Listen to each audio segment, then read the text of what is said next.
बिस्मिल्लाहिर्रहमानिर्रहीम। अस्सलाम वालेकुम नाज़रीन, आप देख रहे हैं प्रोग्राम सिटी एट 10 और मैं हूं आपकी मेज़बान अना यूसुफ। इस दुआ और इस उम्मीद के साथ कि अल्लाह ताला हम सब के लिए आसानियां पैदा करे और हमें आसानियां बांटने की तौफीक अता फरमाए। आज के प्रोग्राम का बाकायदा आगाज़ कर लेते हैं। आज मंडे यानी वीक का पहला दिन है और मेरे ख्याल से अगर आप पहले दिन ही अच्छी तरह से काम कर लें, अपनी सब चीज़ें प्लान कर लें कि आपने पूरे वीक में क्या क्या करना है, एनर्जेटिक भरपूर आपका अगर आज का पहला दिन ही होगा तो इंशाल्लाह पूरा हफ्ता आपका अच्छा गुजरेगा। प्लान जब चीज़ें की हों तो सब चीज़ें आपकी रेडी होती हैं, सिर्फ आपने उस पर इम्प्लीमेंट करना होता है। तो मेरे ख्याल से ये बेस्ट तरीका है, जब भी आप कुछ करने जा रहे हैं तो अच्छी तरह से तमाम मामलात अपने प्लान कर लें, फिर सब कुछ जो है आपका बआसानी हो जाता है। और आज के प्रोग्राम के आगाज़ में हम बहुत सारी चीज़ें मैं आपको बताऊंगी, डिस्कस करेंगे, जिसमें हक और सच की आवाज़ जिसको दबाने की कोशिश की गई, इस पे हमने डिटेल बात करनी है। लेकिन सबसे पहले जान लेते हैं मौसम की सूरत हाल।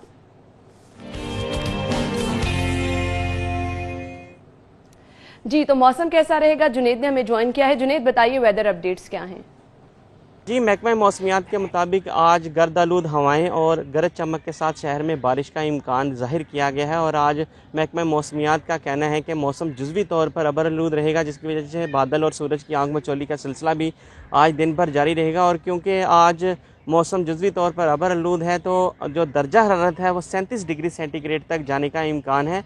और अगर सुबह के वक्त की बात की जाए तो सुबह के वक्त भी जो कम से कम दर्जा हरारत रिकॉर्ड किया गया वो 28 डिग्री सेंटीग्रेड रिकॉर्ड किया गया। और चूँकि आज शहर का मौसम जुज़वी तौर पर अबर आलूद है तो सुबह के वक्त हवा में नमी का तनासब जो है वो 67% रिकॉर्ड किया गया। और शाम के वक्त हवा में नमी का तनासब जो है वो 60% तक जाने का इम्कान है। और महकमा मौसमियात ने जो पेशन गोई की है आज गर्द आलूद हवाएँ चलने की, उसके मुताबिक जो है आज हवाएँ जो हैं वो 20 से 25 किलोमीटर फ़ी घंटा की रफ्तार से जो है वो चल सकती हैं, जिससे जो हवा में नमी का तनासब है उसमें भी इजाफा होगा। और दूसरी जानब जो जुज़वी तौर पर अबर आलूद रहने का इम्कान ज़ाहिर किया है, न सिर्फ आज के रोज़ शहर का मौसम जुज़वी तौर पर अबर आलूद रहने की वजह से बारिश का इम्कान है, बल्कि महकमा मौसमियात का कहना है कि आइंदा 2 रोज़ तक जो है वो शहर का मौसम इसी तरह जुज़वी तौर पर अबर आलूद रहेगा और बादल और सूरज की आंख मचौली का सिलसिला भी जारी रहेगा। और दर्जा हरारत जो है वो 40 डिग्री सेंटीग्रेड तक जाने का इम्कान होगा। ठीक है, thank you so much Junaid, आप हमारे साथ मौजूद थे। मौसम कैसा रहेगा आपने हमें बताया। आगे बढ़ेंगे, आज की टॉप स्टोरीज शामिल कर लेते हैं।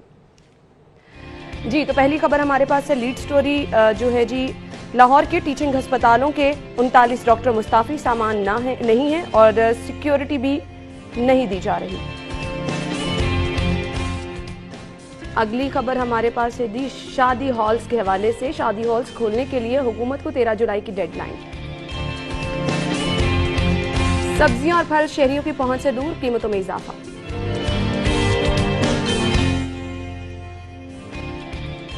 वार्डन्स दौरान ड्यूटी मोबाइल फोन का इस्तेमाल करने लगे, ट्रैफिक जैम की बड़ी वजह करार।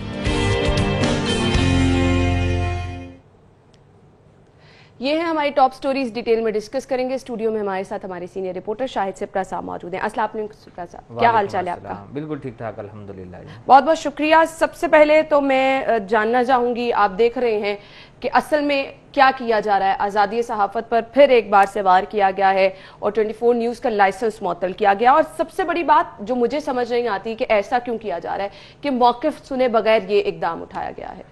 देखें, बिस्मिल्लाहिर्रहमानिर्रहीम, जब से ये गवर्नमेंट आई बरसरे इक़्तिदार, उसके बाद हमेशा इन्होंने सहाफ़त पर ही हमला किया है।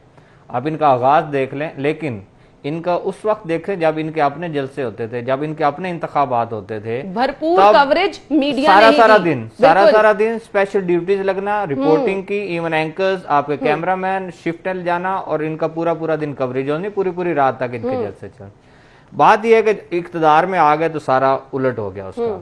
उसकी क्या वजह है? एक ही वजह है कि जब आप उनको आईना दिखाएंगे, उनकी नहली दिखाएंगे, उनकी गफलत दिखाएंगे कि लोगों को क्या हो रहा है, जिसका आप कहते हैं कि हमें करोड़ों लोगों ने वोट दिया है, उनको आप महंगाई की चक्की में पिसेंगे और लोगों को मुश्किलात होंगी। अगर हम वो चीजें सामने लाएंगे या आप करप्शन केसेस रिपोर्ट करेंगे तो उसका खमियाजा हमें इस सूरत में भुगतना पड़ेगा कि आप एक टीवी चैनल जिसमें हजारों की तादाद में मुलाजमीन जो हैं वो काम करते हैं, उनके घरों की कफालत वहाँ से होती है, अब उसको बंद करने के लिए मुझे जा सिर्फ रहे ये हैं। बता दें, एकतरफा क्या आपने कोशिश कार्रवाई ये की जा रही है कि अगर चीजें महंगी हैं तो हम सस्ती बताएं, मैशत तबाह हो रही है तो हम कह के जी बहुत अच्छा हाल देखें, है। मुझे प्राइम मिनिस्टर की वो स्टेटमेंट अब याद आ रही है कि ये जब कुछ इशू आया था लोड शेडिंग का, तो उस वक्त, या फिर महंगाई का, उस वक्त जब शॉर्ट्स मुख्तलिफ चैनल्स ने चलाए और उन शॉर्ट्स में आपके प्राइम मिनिस्टर साहब ने कहा कि मेरे हवाले से लोगों से, आवाम से बात की जाती है और सामने लाया जाता है। बात यह है कि हम लोग आवाम से ही पूछेंगे ना, जिनके आप नुमाइंदे हैं, हम लोग उनसे ही पूछेंगे,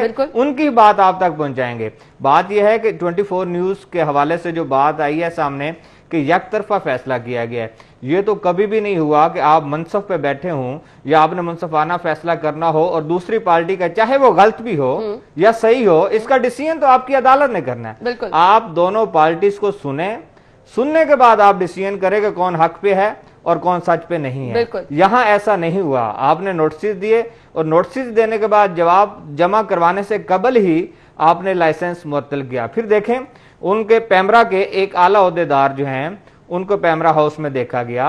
ये इस तरह की पुरइसरार आमद और फिर उसके चंद घंटे के बाद नोटिफिकेशन का होना और लाइसेंस को सस्पेंड करना, ये सारी चीजें जो है मिलती हैं। अच्छा, अब सोशल मीडिया पे क्या हो रहा है? सोशल मीडिया पे आम आवाम जो है, हम लोग तो नहीं कर रहे, आम आवाम जो है वो ये कह रही है कि आपने पावर सेक्टर की खबर दी, आपने उससे कबल आपने चीनी माफिया के हवाले से प्रोग्राम्स किए, गवर्नमेंट को तनकीद का निशाना बनाया, उस बुनियाद पर आपसे ये हिसाब लिया जा रहा है। भाई, मीडिया का काम क्या होता है? मीडिया हमेशा अवाम का जो मुश्किलात हैं, अवाम के लिए जो आवाज बनती है, बिल्कुल ऐसा ही है। यहाँ वही हो रहा है। लेकिन हुकूमत यकतरफा फैसले करके शायद आजादी सहाफत का जो नारा लगाती है और कहते हैं कि हम सहाफत का लंबरदार हैं या सहाफत को साथ लेकर चलेंगे, तब तो चलते थे। मीडिया आजाद का नारा ये हुकूमत लगाती है, नैब आजाद इदारा है ये हुकूमत लगाती है, और फिर खबरें क्या इस हवाले से बाज़गश कर रही हैं, आपके सबके सामने हैं। जिन जिन इदारों को आजाद कहा जा रहा है वहां पर ही कदगन लगाने की कोशिश की जा रही है, उन्हीं को ही जो है वो निशाना बनाया जा रहा है। अभी हमें ज्वाइन किया पाकिस्तान मुस्लिम लीग नून की सीनियर रहनुमा है शाइस्ता परवेज मलिक साहिबा। बहुत बहुत शुक्रिया शाइस्ता साहिबा आपका। आजादी सहाफत पर जो है वो अब एक बार फिर से वार किया गया है, 24 न्यूज का लाइसेंस मुअत्तल किया गया है और मौक़िफ़ सुने बगैर ये इकदाम उठाया गया है। मुझे सिर्फ ये बता दें, आजाद मीडिया जब पाकिस्तान तहरीक इंसाफ की जानिब से धरने दिए जाते थे, यही मीडिया दिन रात इनकी भरपूर कवरेज करता था, तो आज क्या इस चीज की सजा दी जा रही है हमें? बिस्मिल्लाहिर्रहमानिर्रहीम, शुक्रिया। ना देखें, जो मीडिया होता है या सहाफत, वो किसी भी मुल्क की, किसी भी मुआशरे की आईना होती है और ज़मीर की आवाज होती है, लोगों की आवाज होती है, उनके जज्बात की अक्कासी करती है। तो अगर आज ये उस आवाज को दबाने की कोशिश कर रहे हैं, इसका मतलब कि ये अपनी नाअहलियों को, नाइकियों को, उनके ऊपर पर्दा डालना चाहते हैं। देखें, ये ज्यादती है और जुल्म है कि आप इस तरह गला घोट रहे हैं आजादी सहाफत का। हर एक को राइट है, ये बेसिक ह्यूमन राइट है जिसकी वायलेशन ये कर रहे हैं, लेकिन इनको ये महंगी पड़ेगी। ये कब तक ये लोगों की आवाज दबाएंगे और आईना देखने से कतराएंगे? क्योंकि आप लोग, तमाम मीडिया इनको इनका आईना दिखाते हैं, इनकी शक्लें दिखाते हैं, इनकी काबिलियत पे क्वेश्चन मार्क लगाते हैं और आप हकीकत बयान करते हैं, सच्चाई बताते हैं, तो उससे क्यों पर्दापोशी है? तो ये बहुत जुल्म और ज्यादती है और हम तमाम आप लोगों के साथ खड़े हैं। शाइस्ता साहिबा, ये जुल्म और ज्यादती इस तरह से भी है कि जो वर्कर्स बेरोजगार हो जाते हैं, फिर उनका पुरसाने हाल कौन होगा? क्या ये हुकूमत जो कि नौकरियों का वादा देने का नारा लगाती रही और नौकरियां छीनने के दर पर आ गई है, बहुत सारे लोग ऑलरेडी बेरोजगार हो चुके हैं और अब एक बार फिर से इस वार के बाद अगर जो लोग बेरोजगार हो जाते हैं तो क्या ये हुकूमत इनको पैसे देगी, इनके घरों का चूल्हा जलाएगी? वो तो आप देख रही हैं कि ये क्या कर रहे हैं। बेरोजगारी इंतहा तक पहुंची हुई है और ये जुल्म और सितम इन्होंने कहाँ देखना है, कहाँ करना है। लेकिन हमें आपके साथ भरपूर एहतजाज करना चाहिए और जब तक जारी रखना चाहिए, जब तक ये 24 का लाइसेंस बहाल नहीं करते, क्योंकि कितने हजारों लोग उससे मुंसलिक हैं और कितने लोगों के घरों के, खानदानों के चूल्हे बुझ जाएंगे, कितने लोग बेरोजगार हो जाएंगे।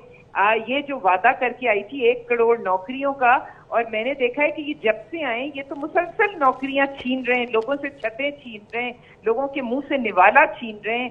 तो इनके लिए हमें इनको उस वक्त से डरना चाहिए जब लोगों के हाथ होंगे और इनके गिरेबान होंगे। Thank you so much Shaista साहिबा, बहुत बहुत शुक्रिया आपके मौक़िफ़ के लिए। सिपरा साहब, मैंने जो शाइस्ता साहिबा से सवाल किया, नारा जो लगाया गया था पाकिस्तान तहरीक इंसाफ की हुकूमत की जानिब से कि नौकरियां दी जाएंगी, तो ये नारा कहीं पर आपको सच होता तो नजर नहीं आया। अब ये जो नौकरियां छीनी जा रही हैं, इनका जिम्मेदार मुझे बता दे कौन है? आपकी गवर्नमेंट जिम्मेदार है। देखें, हम वही बात कर रहे हैं कि इलेक्शन हो, जलसे हो, धरने हो, तो सब ठीक था, ठीक, फिर सब मीडिया भी ठीक था, फिर कैमरामैन भी, रिपोर्टर, एनालिस्ट सब ठीक थे, चैनल्स भी ठीक थे, सारा कुछ ठीक था। आज अगर आप कुछ डिलीवर नहीं कर पा रहे, आज अवाम अगर मुश्किल में है, तो उसके बावजूद आप इस तरह के हाथ कंडे अपनाकर इस आवाज को दबाना चाहते हैं। ये आवाम की आवाज है, मीडिया आवाम की आवाज हुआ करती है। बात यह है कि आपने 1 करोड़ नौकरी की बात की, आप 1 करोड़ नौकरी को छोड़ें, यहां तो लाखों की तादाद में लोग बेरोजगार हो गए हैं। हम सिर्फ मीडिया इंडस्ट्री की बात कर लें, हजारों की तादाद में ऐसे लोग लाहौर शहर में हैं जो लोग बेरोजगार हो गए हैं, जो डाउन साइजिंग का शिकार होकर घर पे बैठे हुए हैं। ऐसे लोग भी हैं जिन्होंने अपने छोटा छोटा अपने खाने पीने के स्टॉल्स लगाकर अब वो काम करना शुरू कर दिया है। बात यह है कि उसके बाद गवर्नमेंट सेक्टर में देख लें, हाल ही में एक नोटिफिकेशन आपकी नजर से गुजरा होगा कि ग्रेड 1 से 16 तक अगर वेकेंट पोस्टें जो पड़ी हैं आप उनको डिमोलिश कर दें, खत्म कर दें, तो फिर 1 करोड़ नौकरी कहां पे रह जाती है।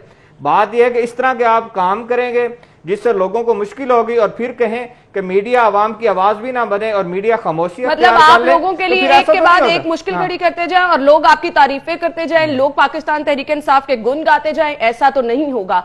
जहां पर फाके आएंगे वहां पर लोग रोएंगे। ब्रेक के बाद प्रोग्राम में आपको एक बार फिर से खुशामदीद कहेंगे। हम बात कर रहे हैं 24 न्यूज की बंदिश के हवाले से, जिस पर मैं आपको बताती चलूं कि मुख्तलिफ मकातब फिक्र के लोगों की जानिब से इस चीज को तनकीद का निशाना बनाया जा रहा है, मजम्मत की जा रही है, और बार बार यही कहा जा रहा है कि हुकूमत के इन हथकंडों की वजह से बहुत सारे लोग ऑलरेडी बेरोजगार हो चुके हैं। अब आगे इससे क्या होने वाला है, इसका नतीजा बहुत बुरा निकलेगा। और बड़ी चीज ये कि मौके सुने बगैर आपने लाइसेंस मंसूख कर दिया, इस चीज को बारहा जो है वो तनकीद का निशाना बनाया जा रहा है। अभी हमें ज्वाइन किया है सिटी 42 के डायरेक्टर न्यूज खुरम कलीम साहब ने। खुरम साहब, बहुत बहुत शुक्रिया आपका। कैसे देखते हैं हुकूमत के इस तमाम तर जो कार्रवाई की गई है और मौकिफ भी नहीं सुना गया है, क्या कहेंगे आप? देखिए, हर चीज के लिए कानून में गुंजाइश मौजूद होती है। लाइसेंस के हवाले से अगर कोई मसाइल मौजूद थे तो 24 न्यूज की जानिब से बारहा प्राइम मिनिस्टर से रब्ता किया गया कि हम इन मसलों को हल करने के लिए तैयार हैं, लेकिन ये उनकी स्ट्रेटजी थी कि वो हर चीज को प्रोलॉन्ग कर रहे हैं, उस मसले को हल करने के बजाय एक मुसलसल एक तलवार लटकाने की कोशिश की। जो सहाफी जिस तरह से आवाज उठाते हैं, सच की बात करते हैं, हुकूमत को आईना दिखाते हैं, हुकूमत की कारकर्दगी दिखाते हैं, उनकी जो बुरी चीज होती है, जो बुरी पॉलिसियां उनके बारे में आवाम को बताते हैं, ये आवाम का जो राइट्स है उनको बताते हैं। ये चीजें ऐसी होती हैं कि जो जाहिर सी बात है हुकूमतों को इतने सूट नहीं करती। तो अब जिस तरह से हुकूमत की परफॉर्मेंस शायद उतनी अच्छी नहीं है, तो वो उनको सूट नहीं कर रहा कि अगर कोई चैनल सच बात करेगा, हक की बात करेगा, आवाम की बात करेगा। खुरम साहब, मुझे बता दें, सच की सजा कितने लोगों को दी जाएगी? आया फिर क्या सब लोगों को ये कहा जा रहा है कि जो एक साइड है सिर्फ वो दिखाई जाए, हुकूमती मौकफ को ही बयान किया जाए और बाकी जो सब अच्छा की रिपोर्ट हुकूमत की जानिब से दी जाती है वो पेश कर दी जाए? इमरान खान साहब के खिताब अगर आप सुने तो वो तो बारहा खुल्ला इस बात को कह रहे हैं कि चैनल्स जाते हैं, शाम को जाते हैं, लोगों से पूछते हैं हुकूमती कारकर्दगी कैसी है। यानी उन्हें इस बात से भी एतराज है कि लोग मीडिया जो है वो लोगों के पास जाके उनकी राय क्यों लेता है। मीडिया को तो ये कहना होनी चाहिए कि बस वो कहे हुकूमत बहुत अच्छी है, इमरान खान सबसे अच्छे लीडर हैं दुनिया के अंदर, इनसे अच्छा तो कुछ आया नहीं, तब्दीली आ गई, अब तो बेहतरीन हो गया। खुरम साहब, ये कुछ नया मीडिया नहीं कर रहा, हमेशा से मीडिया आवाम की आवाज बनता है। लोगों के दुख, दर्द, तकालीफ, परेशानियां हमेशा से मीडिया की आवाज बनती रही हैं। मुझे अपने तकरीबन 8 साल के सहाफती करियर में मुझे बहुत अच्छी तरह याद है कि हमने अपनी हमेशा ये रिवायत बरकरार रखी है कि हमारे रिपोर्टर्स बाहर जाते हैं, लोगों के मसाइल देखते हैं, जहां कहीं पे भी लोग हुकूमत की तारीफ करते हैं वो चीजें भी हमने बार बार हाईलाइट की हैं कि यहां पर लोग जो हैं हुकूमती इकदाम से खुश हैं, यहां पर तंग हैं। तो हम तो बैलेंस होकर चल रहे हैं ना? जी, हमारा काम तो बैलेंस करना है। हम तो जो भी राय, जो आवाम जो राय दे रहे हैं वो देंगे ना। हम तो ये थोड़ी कि हम सिर्फ बुरी राय दे रहे हैं। अगर आवाम की अच्छी राय देगी तो जाहिर सी बात है आवाम अच्छी राय देगी। तो वो चीजें जो अच्छी चीजें हैं उनको भी उजागर करते हैं, जो बुरी चीजें उनको भी उजागर करते हैं। अब अगर हुकूमत को बुरी चीजें पसंद नहीं आ रही तो इसमें क्या करते हैं, वो यही चाहते हैं कि शायद सरकारी मीडिया की तरह तमाम मीडिया टेम हो जाए और वो जो कुछ वो बताएं वो बता दिया जाए। तो ऐसा मुमकिन नहीं। आप देखिए इसकी सजा कितनी बड़ी है। 1000 लोगों को बेरोजगार करने जा रहे हैं। 1000 लोगों को बेरोजगार करने का मतलब है 1000 खानदान बेरोजगार होने जा रहे हैं। इस वक्त जबकि कोविड-19 की सिचुएशन है पाकिस्तान के अंदर, रोजगार के मौके, मईशत वैसे तबाह हुई पड़ी है, कोविड-19 के बाद रोजगार के मौके नहीं है। आप 1000 लोगों का माशी कत्ल किस तरह कर सकते हैं? हुकूमतें जो होती हैं वो तो बामाँ की तरह होती हैं, वो तो अपने जो आवाम को लेके चलती हैं, आवाम को रोजगार फराहम करती हैं, ऐसे मौके फराहम करती हैं कि रोजगार मिल सके। ये किस तरह के इक़दाम हैं कि आप 1000 लोगों को सिर्फ इसलिए बेरोजगार करने चले जा रहे हैं कि उनकी चंद बातें आपको पसंद नहीं आ रही, वो कुछ चीजों की ऐसी निशानदेही कर रहे हैं जो आपकी हुकूमत जो है वो कर रही है और वो अच्छी पॉलिसीज नहीं है, उनकी निशानदेही कर रही है। या आवाम की फीलिंग्स या आवाम जो सोच रहे हैं उसको आवाम जो है टीवी पर नशर कर रहे हैं। तो इसका ये सजा तो हरगिज नहीं है कि आप 1000 लोगों को बेरोजगार करते हैं। तो ये हुकूमती पॉलिसी तो समझ में नहीं आ रही और किस तरह से पैमरा ने अपने अख्तियारात से तजावुज करते हुए इस सारे मामले को हैंडल किया है। तो ये तो जो जिस तरह से इंसाफ की बात होती है, इंसाफ तो नहीं हो रहा है यहाँ पर। बिल्कुल, और ये सब लग रहा है कि प्लान करके वार करने की कोशिश की जा रही है। Thank you so much Khurram Kaleem साहब, आपके वक्त का बहुत बहुत शुक्रिया। सिप्रा साहब, मुझे सिर्फ ये बताइएगा, मैंने खुद देखा कि किस तरह से हमारे रिपोर्टर गर्मी सर्दी बारिश की परवाह किए बगैर, वहां कहीं पर ब्लास्ट हो गया वहां हमारे रिपोर्टर मौजूद होते हैं। आपके इतने इतने बड़े इश्यूज में लोग अपनी जिंदगी की परवाह नहीं करते हैं। हमारे कैमरामैन आपकी तमाम तर सूरत हाल पल पल अपने नाजरीन को बताते हैं। इस चीज की ये फल दिया जा रहा है कि आप लोगों को बेरोजगार करते चले जा रहे हैं। देखें, कोई भी इस तरह का मामला हो तो उस पर फ्रंट लाइन पे जो होता है वो मीडिया के नुमाइंदगान होते हैं। बिल्कुल, आपने सही कहा, कोई शक नहीं है। चाहे कोई इवेंट हो, चाहे कोई खुदा न खास्ता कोई अफसोसनाक हादसा हो, जो भी हो उस पर होता है। बात यह कि यहाँ गवर्नमेंट उसके सारा उलट कर रही है। गवर्नमेंट एक तरफ कहती है कि हम नौकरियां देंगे, दूसरी तरफ इस तरह की पॉलिसियां बना रही है कि आप लोग बेरोजगार हो रहे हैं, हमारे लोग जो है अवाम जो है बेरोजगार हो रही है। खुर्रम कलीम साहब जिस तरह जिक्र कर रहे थे कि प्राइम मिनिस्टर साहब कहते हैं कि आवाम से ना पूछें जाकर, भाई हम किससे पूछें? आप खुद कहते हैं कि करोड़ों आवाम के हम नुमाइंदगे हैं, तो फिर उन्हीं आवाम से हम लोग पूछ के अगर टीवी पर चला दें कि उनके साथ क्या हो रहा है तो ये हमारा जुर्म हो जाता है। फिर भी या फिर आवाम को समझाए ना कि आवाम आपके खिलाफ ना बोले। आवाम कहे जी बहुत अच्छा है जी, प्राइम मिनिस्टर साहब आए हैं जी, इमरान खान साहब आए हैं, इसके बाद हुकूमत भी ठीक होगी, हर चीज ठीक होगी। आप अपनी गलतियों को तो देखें ना, कम से कम उनको तो तस्लीम करें।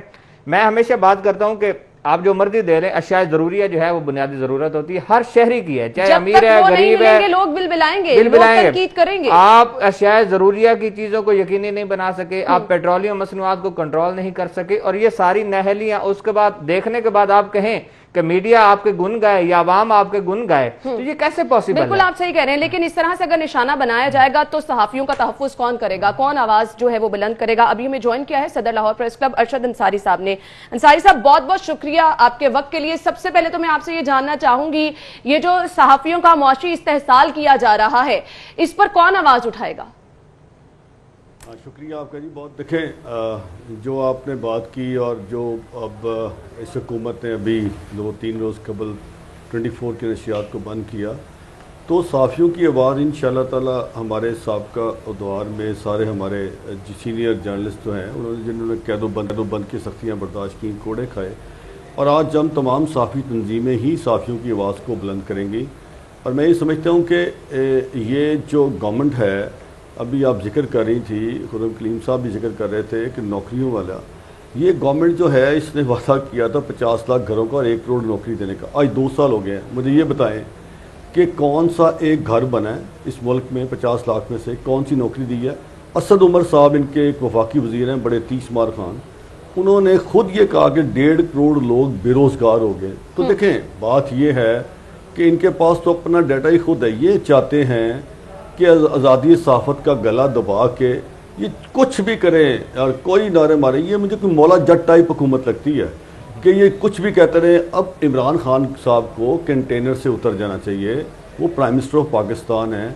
इस तरह न्यूज़ चैनल्स को, अखबारात को आप बंद करेंगे तो जैसे खुर्रम कलीम साहब कह रहे थे कि 1000 लोग, ये 1000 लोग नहीं, 1000 ख़ानदान हैं, लाखों लोग इस मीडिया इंडस्ट्री से वाबस्ता हैं। तो क्या इनके ये जो कवानीन है, जो पैमरा के कवानीन है, क्या पैमरा ने अपने इख्तियार से तजावुज़ किया और रातों रात एक फ़हद साहब गए और उसके नोटिफाई करा दिया और चैनल को बंद करवा दिया? फिर इन्होंने 24 की नशरियात डंडे के जोर पे केबल से बंद करवाई। तो मैं ये समझता हूँ कि आप वाकई आप सच बोलेंगे, आईना दिखाएंगे तो बुरा तो लगेगा, लेकिन हमने सच भी बोलना है, इनको आईना भी दिखाना है और इनका मुकाबला भी करना है। और इंशाअल्लाह ताला मैं आज आपको बता दूं कि इंशाअल्लाह ये तो नशरियात 24 की जल्द बहाल होंगी, चूँकि गैर कानूनी इक़दाम है, इसको ये नहीं करेंगे तो अल्हम्दुलिल्लाह हमें इंसाफ की तवक्का पूरी है कि हाई कोर्ट सुप्रीम कोर्ट से हमें इंसाफ मिलेगा। लेकिन बात यह है कि क्या एक सीधा सीधा चलाना, क्या हमें सच बोलना, क्या हमें सच लिखना, क्या हमें दिखाना, हमारा ये काम है, हमारी मुझे ड्यूटी है। सिर्फ ये बता दें कि हमारे रिपोर्टर्स, हमारे कैमरामैन जो कि फील्ड में जाते हैं, किसी किस्म के मौसम की परवाह नहीं करते हैं, लोगों के मसाइल उजागर करते हैं और खबरें जो हमारे पास लेकर आते हैं, जिसमें लोग अभी जिस तरह से अगर हम ग्राउंड रियलिटीज देखें, मैशियत हमारी तबाह हो चुकी है, बेरोजगारी है, महंगाई का रोना, हर तरफ लोग रो रहे हैं। तो अब क्या हम इसको बिल्कुल झूठ करके दिखा दें कि लोग बहुत खुश हैं? क्या ये सब करेंगे तब हमारे साथ ये कार्रवाइयां नहीं की जाएंगी? हुकूमत क्या ये चाह रही है? देखें, आपने बात बिल्कुल दुरुस्त कहा कि ये चाहते हैं कि जो आप अपना सारा रन डाउन इनको दे दिया करें, ये चाहते हैं कि सारी बातें हम किया करें, पैकेज भी हम बना के दें। एक सरकारी टीवी जैसे चलता है ना, ये मीडिया को ऐसे चलाना चाहता था, ऐसा तो नहीं चलता। 2 साल में महंगाई, इन्होंने खुद अपने कल एक डाटा जारी किया है, जो स्टैटिस्टिक जारी किया है, उसमें खुद बता रहे हैं कि महंगाई की शरह किस सतह से किस सतह पे गई है। और इन्होंने 1 रुपया का इजाफा यहाँ नहीं किया, बल्कि अपने ऊपर 22-23 हज़ार अरब का और कर्जा चढ़ा लिया 2 साल में। तो देखें, हमने तो यही दिखाना है कि अवाम को दिखाना है, ये मीडिया अवाम का है, अवाम ने ये फैसला करना है, ये महंगाई कितनी है, बेरोजगारी कितनी है, हमने इन चीज़ों की निशानदेही करनी है तो इनको पता लगेगा।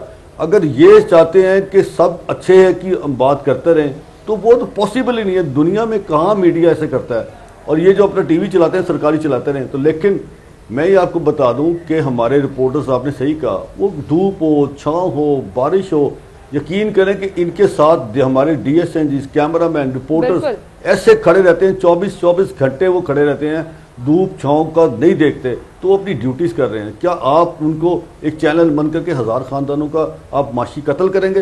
तो हम इसको माशी कत्ल समझते हैं कि अगर आप किसी को छीन ले रोजी। और वाकई कोविड-19 में दुनिया ने अमेरिका ने $3 ट्रिलियन दिया इस पे, उन्होंने माफी दी है, उन्होंने मॉर्गेज छोड़ दी है, उन्होंने बिल्स नहीं लिए लोगों से। तो उसका मतलब ये नहीं है कि और हमारी हुकूमत की जानिब से ये किया जा रहा है कि लोगों से इन लोगों ने पाकिस्तान ने वर्ल्ड बैंक से, IMF से कोविड-19 के पैसे लिए, $2 अरब तो ये भी ले गए। मुझे तो इनको तो कोविड-19 तो बहुत अच्छा लगा कि 2 साल और यहाँ से कोरोना ना जाए तो इनको पैसे मिलते रहेंगे।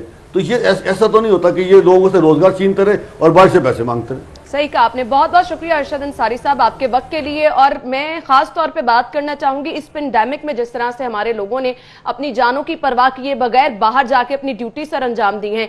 ये वो मुश्किल वक्त था जब सभी लोग अपने घरों में थे, जब बात थी कि आपने अपने आप को सेफ रखना है, डिस्टेंस रखना है, लेकिन हमारी टीम पूरी अपनी जिम्मेदारियां निभाती रही है और आज फिर मेरे ख्याल से उसी चीज का फल देने के बजाय ये सजा दी जा रही है। सिप्रा साहब क्या कहेंगे आप? देखिए, बिल्कुल आप ठीक कहा कि गवर्नमेंट उस वक्त कह रही थी कि आप अपने घरों तक महदूद हों, अपने बच्चों को, अपने जो लोग हैं फैमिली, उनको बचाएं। और हम लोग जो हैं बाहर फील्ड में थे और काम कर रहे थे।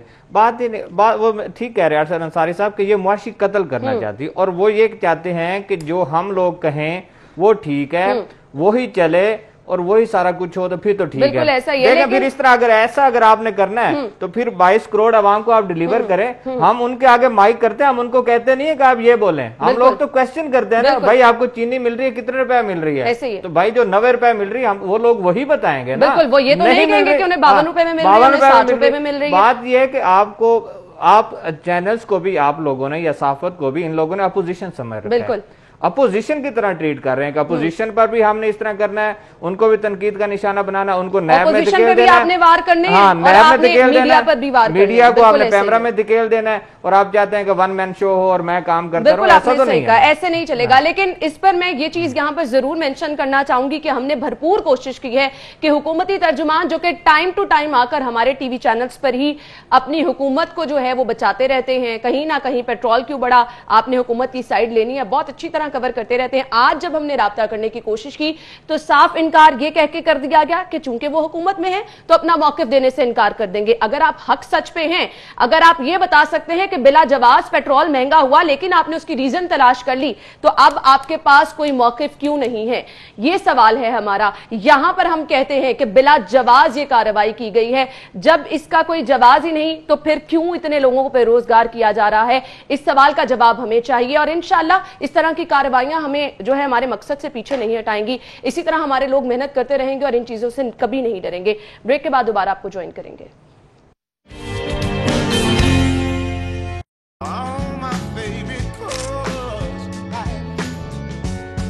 दिल का ख्याल नए हबीब कुकिंग ऑयल के साथ। क्या करें, दिल का मामला है।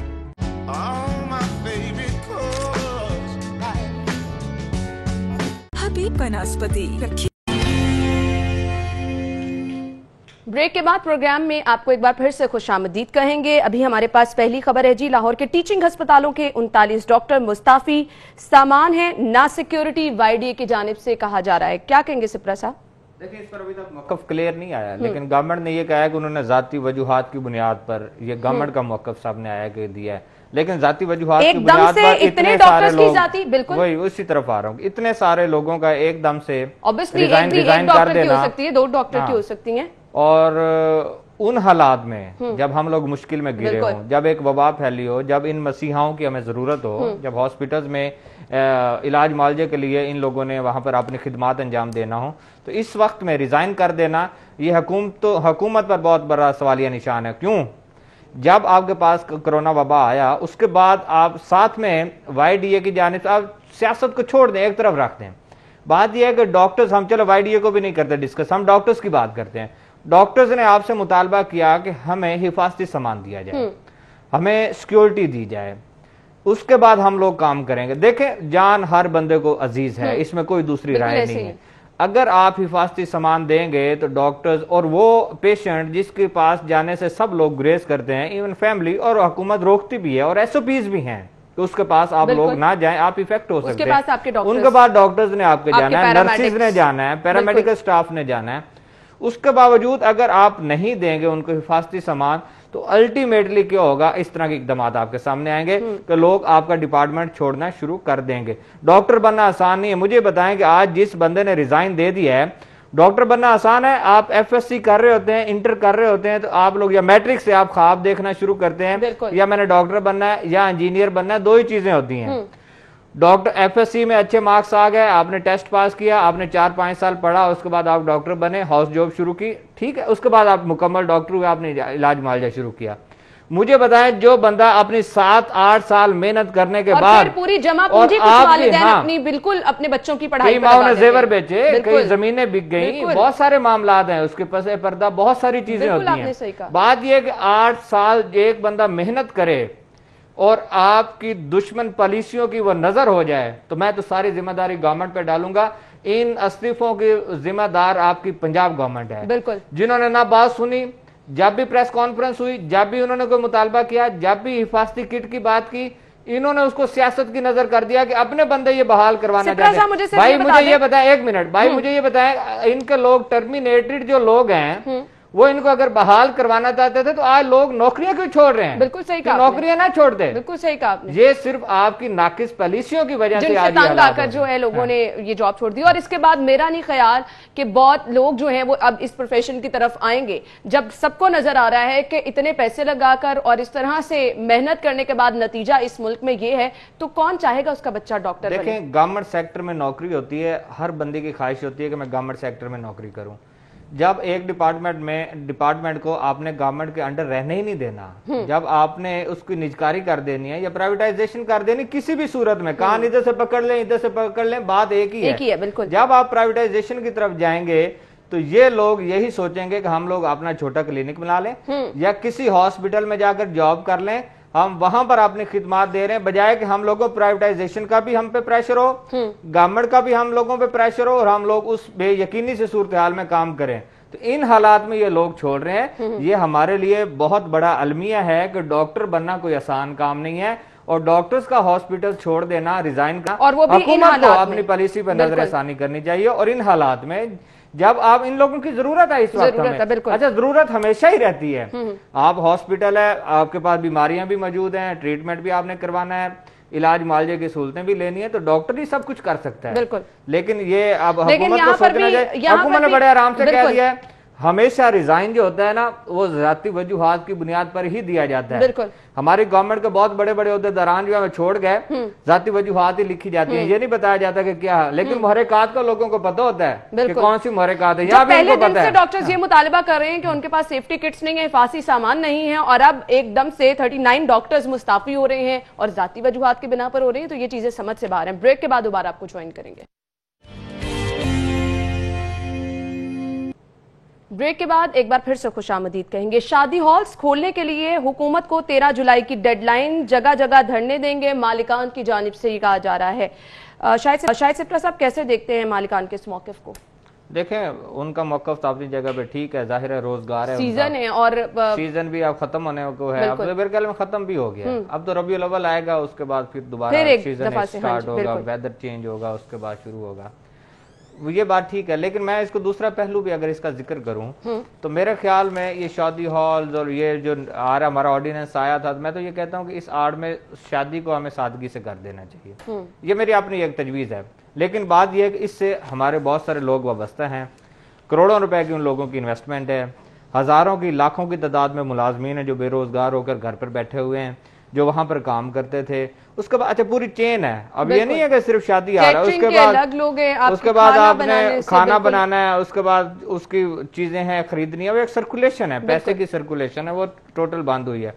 ये इन्होंने पहले भी धमकी दी थी, इन शादी मालकान, जो शादी हाल मालकान ने पहले भी धमकी दी थी कि हम लोग एहतजाज करेंगे। अब शायद जो है उनको नजर आ रहा है कि हर चीज गवर्नमेंट ने खोल दी है, मार्केट इवन खोल दी है, और इस पे आपको कोई फैसला होता है और फिर शादी हाल में आप SOPs पर अमल दरामद भी करवा सकते हैं, कोई मुश्किल नहीं है। आपका एक ही दाखिली रास्ता है, आप बिठा दो, जहां आपने कुर्सियां ज्यादा लगानी है वहां 2-4 कुर्सियां कम करके डिस्टेंस भी कर सकते हैं। जहां 200 के बंदे की गुंजाइश है 100 बंदे को आप बिठा सकते हैं। ये सारी चीजें हो सकती हैं, लेकिन उस सूरत में जब SOPs बन जाए, SOPs पर अमल दरामद हो। हमारे यहाँ क्या हुआ कि हमने मार्केट्स खोली, SOPs पर अमल दरामद नहीं हुआ, दफ्तर खोले, SOPs पर अमल दरामद नहीं हुआ, तो शादी हाल भी खोल दें, SOPs पर अमल दरामद नहीं होगा तो चलने दें, कुछ नहीं होता, क्योंकि गवर्नमेंट ने तो हालात खड़े कर दिए हुए हैं। गवर्नमेंट के हालात आप सबके सामने हैं, इसलिए किसी को बेरोजगार होने से बचाएं। गवर्नमेंट का मौक़िफ़ ये है कि लोगों को बेरोजगार नहीं करना, तो ये भी वो लोग हैं ये भी तो बेरोजगार हो रहे हैं। बिल्कुल, इससे ज्यादा क्या हो सकता है? घरे देखने ने जाके की हो रहा है। बात ये है कि ये लोग बैठे हैं ना घरों में, यहाँ पे जो वेटर काम करने वाले लोग हैं, जो खाना पकाने वाले हैं, जो तकसीम करने वाले हैं, सारे घर पे बैठे हैं। ऐसे ही है, ऐसे ही है। अगली खबर की तरफ आएंगे। सब्जियों और फल शहरियों की पहुंच से दूर, कीमतों में इजाफा कर दिया गया। संडे को हम देखते हैं मुख्तलिफ बाजार लगाए जाते हैं जहां पर लोग जाते हैं, और अब तो उनकी भी आफादियत खत्म होती हमें नजर आ रही है। यहाँ पर कीमतें जो लिखी हुई हैं उसके मुताबिक किस तरह से लोग, ये बेसिक चीजें हैं, आपका लहसुन अदरक, ये हर तरह का खाना बनाने के लिए इस्तेमाल होगा। अगर ये इतने महंगे होंगे, लोग किधर जाएं? देखें, अफादियत मुझे बता दें कहीं नजर आई भी है आज तक? पिछले 2 साल की बात गल है, बिल्कुल कहीं किसी जगह पर आपको अफादियत नजर आई है? सिप्रा साहब, यही तो वो चीजें हैं जिनकी हमें सजा दी जा रही है, यही तो वो सच है जिसको दिखाने पे हमारे साथ ये सलूक रवा रखा है। देखिए, हकीकत तो बयान करना पड़ेगी ना, आपके सामने है ना। मुझे बताएं कि हम चिकन की बात करें, ईद उल फित्र पर आप सस्ता नहीं करवा सके, आपने 100 रुपया पर केजी जायद पे बिकता रहा और लोगों ने बेचा और खरीदा भी। यहाँ क्या है, मिसाला जात अब आपके महंगे होना शुरू हो गए, सब्जियां महंगा होने शुरू हो गए, इतवार बाजार अभी महंगे होंगे क्योंकि आपकी ईद कुर्बान आ रही है, मजीद होंगे। ये लहसुन, प्याज, टमाटर, हरी मिर्च, ये चीजें जो है इनकी कीमत बढ़ेगी, क्योंकि ये आप ईद उल अज़हा पे आपने बिल्कुल ठीक कहा, मुझे लगता है आप खानादारी करती हैं, आपको पता है इन चीजों का। ये चीजें दोबारा इनकी कीमतें बढ़ेंगी, लेकिन बढ़ेंगी क्यों? सिर्फ क्यों त्यौहार आ रहा है और हुकूमती रिट है नहीं, रियासत ने रिट है नहीं, और हुकूमत का इतना काम रह गया है कि सुबह एक पेपर मिलना है, उस पर मार्कर के साथ जनाब रेट लिखना है और उसकी फोटो कापियां करके तकसीम कर देना, ये लगा ले। मुझे बिल्कुल ऐसे। सिप्रा साहब, वक्त कम है, बहुत बहुत शुक्रिया आपके वक्त के लिए। नाज़रीन, जिस तरह के आपने सुना कि हालात यही हैं कि सिर्फ एक रेट लिस्ट दे दी जाती है और उस पर अमल दरामद हो या ना हो कोई पूछने वाला नहीं होता, तो इन चीजों पर तो कोई तब्दीली नहीं आने वाली है। आपको इसी तरह महंगी अशिया खरीदनी पड़ेंगी। ब्रेक के बाद आपको दोबारा ज्वाइन करेंगे, हमारे साथ रहिएगा।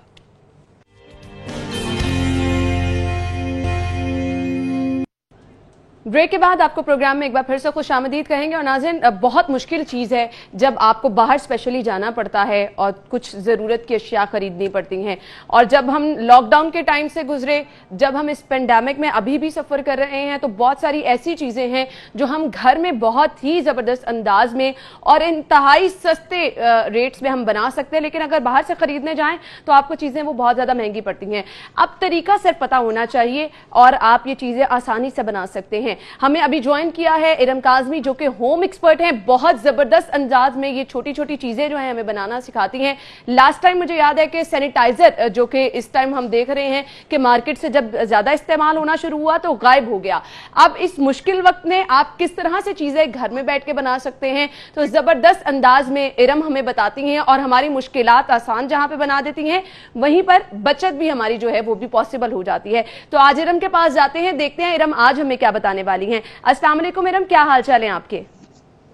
जी वालेकुम अस्सलाम, कैसी हैं आप? बिल्कुल ठीक ठाक, thank you so much Iram. आप हमेशा से हमारे नाजरीन का इतना ख्याल रखती हैं और महंगी चीजें जो स्पेशली आप घर से बाहर टाइम निकाल के लेने के लिए जाते हैं, वो आप बता देती हैं कि हम किस तरह कम वक्त में और कम पैसों में बना सकते हैं।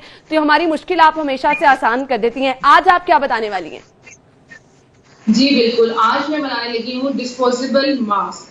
आपको पता है आजकल मास्क जो है वो बहुत ज्यादा महंगे हो गए हैं मार्केट में, तो आज हम आपको मास्क बनाना सिखाएंगे और वो भी इस टिश्यू रोल से। टिश्यू रोल घर की जरूरत की चीज है और हर घर में मौजूद होता है। तो आज मैं आपको इससे डिस्पोजेबल मास्क आपको बनाना सिखाऊंगी कि आप यूज करें, घर से बाहर गए, इस्तेमाल किया और आकर आप इसको डिस्पोज ऑफ कर दें।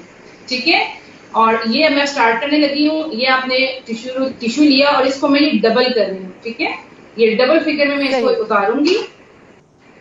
और अगर आप ये घर के बच्चों से भी बनवाएं तो ये उनकी बहुत अच्छी एक्टिविटी होगी, क्योंकि अब इसको मैं ये ट्विस्ट कर देती हूँ। जैसे बच्चे अपने घर में फैन बनाते हैं, पेपर फैन, जब उन्हें बहुत गर्मी लगे वो पेपर फैन बनाते हैं। अगर आपको ये नजर आ रहा हो मेरा इसको ट्विस्ट करना, बिल्कुल देख सकती होंगी आप। आ रहा है, क्लियर है? बिल्कुल बिल्कुल बिल्कुल। हाँ जी, स्टेपलर, यहां से मैंने इसको स्टेपल कर देना है। सही, यहां से इसको ये हम यहाँ पे इसको फिक्स कर देंगे। मैं तो यहाँ पर मेरे पास क्योंकि हॉट गन जो ग्लू गन होती है वो अवेलेबल है, हर घर में नहीं होती, तो जिनके पास ना हो वो लिक्विड ग्लू कोई सी भी वो इस्तेमाल कर सकते हैं। सही।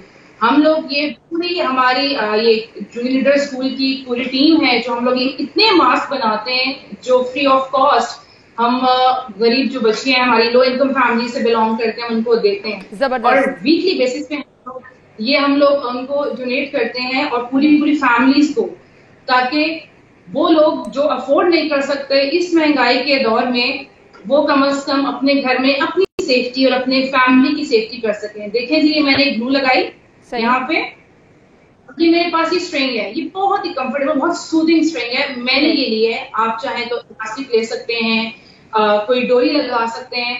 और इवन ये जो टिश्यू रोल्स हैं ये मार्केट में बहुत ही कलरफुल और बहुत ही खूबसूरत डिजाइन में भी अवेलेबल है। ठीक, ये भी आप लोग यूज कर सकते हैं जो आपके दिल को अच्छा लगे, क्योंकि अब आजकल तो भी खवातीन है, मैचिंग भी चाहिए। तो अगर मैचिंग भी करना चाहें तो अपने टिश्यू रोल के साथ मैचिंग के साथ भी इसको पहन सकती हैं।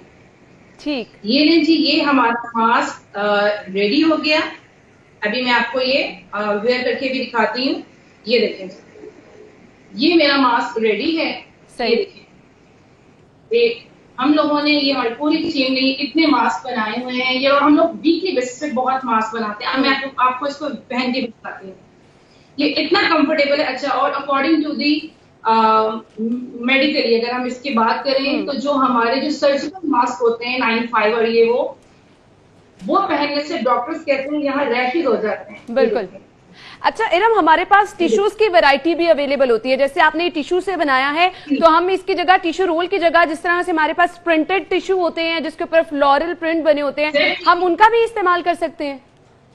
हम उनका भी इस्तेमाल कर सकते हैं। अब मैं आपको ये बताऊंगी कि जो डॉक्टर्स कहते हैं, इवन जो बेचारे हमारे इतनी हमारे मुल्क की खिदमत कर रहे हैं, हमारे फ्रंट लाइन पे देखा जाए वो इतनी एफर्ट्स कर रहे हैं, उनके यहाँ रैशेज हो रहे हैं। बिल्कुल, क्योंकि उन लोगों ने डे एंड नाइट अपने वो मुसलसल इसको पहन के रखना है। सही कह रही हैं आप, बिल्कुल। और डॉक्टर्स कहते हैं कि आप उसके अंदर आप रैशेज से बचने के लिए यहाँ पे आप टिश्यू रख लें। बिल्कुल। तो मैं ये समझती हूँ कि जो बेचारे वो टिश्यू रखते हैं, तो अगर हम आम एक नॉर्मल इंसान वाई नॉट कि वो टिश्यू का ही पहन के जाए। देखें ये इस कदर, ये तो डबल लेयर है, इसमें आपको ब्रीदिंग में आसानी होती है, आपको कोई प्रॉब्लम नहीं होती। और जब अगर हम हैं, I am not a doctor, लेकिन हम अपनी सोसाइटी की इस तरह से हेल्प कर रहे हैं कि हम फ्री ऑफ कॉस्ट ऐसे बच्चों को हमारी फाउंडेशन देती है कि जो अगर वो अफोर्ड नहीं कर सकते तो चले माशरे का हम साथ, अगर हमारी हुकूमत हमें कह रही है, हमारी गवर्नमेंट हमें कह रही है कि हम अपनी आवाम का साथ दें और उनके साथ इस मुश्किल दौर में चलें, तो हम इस तरह से अपने काम करें। सैनिटाइजर्स बना के देते हैं हम लोग, ये मास्क हमारे पूरी टीम वीकली बेसिस पे 3,000 to 4,000 मास्क हम बनाते हैं। ठीक है इरम, आप मुझे बताइएगा क्या सजेस्ट करना चाहेंगे, इस मास्क को अगर एक दफा आपने इस्तेमाल कर लिया है तो इसको डिस्पोज ऑफ कर दें, क्योंकि बहुत आसान तरीका है, आप एक टाइम में कितने ज्यादा बना सकते हैं। देखिए फौरन डिस्पोज ऑफ कर दें। इस एक रोल में ऑलमोस्ट 60+ मास्क निकल आते हैं। अगर मैं इसकी कॉस्ट पे जाऊं तो ये आपको घर बैठे बैठे हार्डली 6 to 7 रुपीज का पड़ता है ये वाला, ठीक है, अगर टिश्यू रोल का हम बनाते हैं। तो मेरी बात सुने, अगर आप यही मार्केट से लेंगे तो ये कितने एक्सपेंसिव हो गए हैं। पहले जो एक 5 रुपए या 6 रुपए का मिलता था वो 25-35 रुपीज का हुआ है। तो आप इसको यूज करें। और मास्क के लिए मैं स्पेशली कहूंगी, आपने एक दफा पहन लिया, आप उसको डिस्पोज ऑफ करें। बार बार यूज करने से उल्टा आप और जर्म्स अपने अंदर लेके जाएंगे, ना वो आपके लिए अच्छा है, ना हमारे बच्चों के लिए भी अच्छी है। इसी तरह से ये मास्क बनाएं। आगे फर्दर अगर कोई जो भी मेरा कोई होगा प्रोग्राम में आपको उसमें वो बताऊंगी, जो वॉशेबल मास्क होते हैं, जो आप 2 से 3 टाइम्स उन्हें यूज कर सकते हैं। सही। वो हम किस चीज से बनाएंगे, वो भी एक बड़ा अच्छा सरप्राइज रहेगा। वो भी किसी ने सोचा नहीं होगा कि वो अच्छा ऐसे बन सकते हैं। तो वो हम अपने किसी नेक्स्ट प्रोग्राम में हम उसको भी डिस्कस करेंगे कि हम बना सकते हैं। सही, thank you so much Iram, आप हमारे साथ मौजूद हैं और बहुत ही आसान तरीका जिस तरह से इरम ने बनाया और बिल्कुल जल्दी बन गया। वैसे बच्चे जो अगर देख रहे हैं वो भी बना सकते हैं और बहुत ही आसान है कि मास्क बनाना। और फिर जिस तरह से इसका इस्तेमाल इरम ने बताया कि एक टिश्यू रोल में आप 60 के करीब मास्क बना सकते हैं। बहुत ही आपको जो इसकी प्राइस भी कम मिलेगी, साथ ही साथ जो हम देख रहे हैं कि मार्केट से जो चीज मिलना शुरू होती है, जिस चीज का ज्यादा मांग बढ़ जाती है वो गायब हो जाती है। तो जब आप ये छोटी छोटी चीजें घर में करना शुरू कर देंगे तो ये मसला भी आपका हल हो जाएगा। और फिर इरम ने हमें कहा है कि इंशाल्लाह नेक्स्ट टाइम वो वाले मास्क हमें बनाना बताएंगी जो वॉश कर सकते हैं आप, तो आपकी वो मुश्किल भी इंशाल्लाह हम आसान करेंगे। अभी हम जाते हैं मार्केट में, रेट्स जान लेते हैं सब्जियों के क्या है। हसन की तरफ जाएंगे। जी हसन बताइएगा। अब बकरा ईद जो है वो करीब आ रही है, वैसे वैसे जो सब्जियां हैं इनकी कीमतों में शुरू इजाफा जो है वो हो रहा है। और ख़ासतौर पे अगर टमाटर, आलू, प्याज की, लहसुन और अदरक की कीमत की बात की जाए तो उनकी कीमतों में ख़ास तौर पे इजाफा हो रहा है। और अगर बात की जाए टमाटर की कीमत की, तो जो टमाटर चंद रोज़ कबल 30 से 40 रुपये में फ़रोख्त किया जा रहा था, आज वो 120 रुपये फ़ी किलो तक जा पहुंचा है। आलू जो है वो 70 से लेके और 90 रुपये तक फ़रोख्त किए जा रहे हैं। प्याज जो है वो 50 रुपये तक जा पहुँचे हैं। लहसुन 300, जबकि अदरक जो है वो 400 रुपये फ़ी किलो में फ़रोख्त किया जा रहा है। जबकि इसके साथ साथ अगर फलों की कीमतों की बात की जाए तो फल जो है वो आम आदमी की पहुंच से दूर नज़र आते हैं। जबकि अगर ब्रायलर की कीमत की बात की जाए तो गुज़श्ता रोज़ की निस्बत मुर्गी के गोश्त की कीमत में 6 रुपये फ़ी किलो का मज़ीद इजाफा कर दिया गया है, जिसके बाद शहर में मुर्गी का गोश्त 281 रुपये फ़ी किलो तक जा पहुँचा है। जबकि फार्मी अंडे जो है उसकी कीमत में भी इजाफे का सिलसिला जारी है और फार्मी अंडों की कीमत में 1 रुपये मज़ीद इजाफा कर दिया गया, जिसके बाद शहर में फार्मी अंडे 125 रुपये फ़ी दर्जन तक जा पहुँचे। शहरियों का यही कहना है कि हुकूमत को चाहिए कि वो कम अज़ कम अब महंगाई को अगर कंट्रोल नहीं कर सकती तो अपने जारी करदा सरकारी नरखनामे के मुताबिक शहर भर में सब्जियों, फलों और मुर्गी के गोश्त की फ़रोख्त को यकीनी बनाएं। जबकि दूसरी तरफ जो सब्ज़ी फरोश हैं वो यही कहते नज़र आते हैं कि इस वक्त जो है वो तमाम सब्जियों की कीमतों में इजाफा हो रहा है और मज़ीद इजाफे का भी इम्कान है। उनका ये कहना है कि अगर हुकूमत ने कीमतों को कंट्रोल करवाना है तो सबसे पहले मंडियों में कीमतों को कंट्रोल करना होगा। Thank you so much Hasan, हमारे साथ मौजूद थे और मार्केट की सूरत हाल आप हमें बता रहे थे। ब्रेक का वक्त है, ब्रेक के बाद आपको दोबारा ज्वाइन करेंगे, हमारे साथ रहिएगा।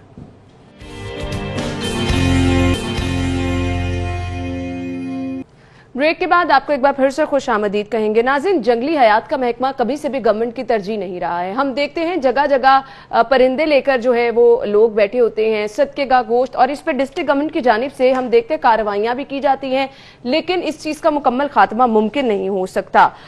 इस चीज़ से जहाँ पर लोग परेशान होते हैं वहीं पर हम देखते हैं गैर कानूनी फरोख्त जो है वो भी उरूज पर पहुँच जाती है। तो प्रॉपर इसके लिए क्या क्या SOP बनाए गए हैं, क्या क्या सजाएं रखी गई हैं, इसको हम डिस्कस करेंगे। स्टूडियो में हमारे साथ हमारे हमारे मेहमान मौजूद है बदर मोनीर साहब, और इनके बारे में मैं आपको बताती चलूँ जी, ये एजाजी गेम वार्डन पंजाब है, खुश आमदीद कहेंगे। अस्सलाम वालेकुम जी। वालेकुम अस्सलाम। क्या हाल चाल है आप? जी बिल्कुल ठीक ठाक।